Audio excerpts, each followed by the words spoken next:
കണ്ണൂർ പയ്യന്നൂരിൽ മുത്തശ്ശിയെ മർദ്ദിച്ചയാളുടെ വീടിനു നേരെ ആക്രമണം.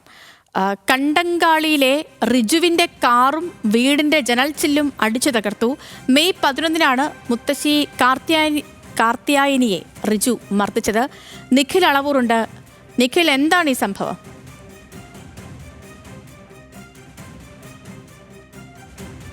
കൂടെ താമസിക്കുന്നതിനുള്ള വിരോധത്തെ തുടർന്ന് റിജു സ്വന്തം മുത്തശ്ശിയെ ഇത്തരത്തിൽ അതിക്രൂരമായി മർദ്ദിച്ചത്. മർദ്ദനത്തിൽ ക്രൂരമായി പരിക്കേറ്റ ഈ മുത്തശ്ശിയായ കാർത്തിയായനി ഇപ്പോഴും പരിയാരം മെഡിക്കൽ കോളേജിൽ ചികിത്സയിൽ തുടരുകയാണ്. ഇത്രത്തോളം ക്രൂരമായ ഒരു മർദ്ദനം മുത്തശ്ശിക്ക് നേരെ നടത്തിയതിൽ ഇയാൾക്കെതിരെ ജനങ്ങൾ തന്നെ ഒരു പൊതുവികാരം ജനങ്ങൾക്കിടയിൽ ഉണ്ടായിരുന്നു.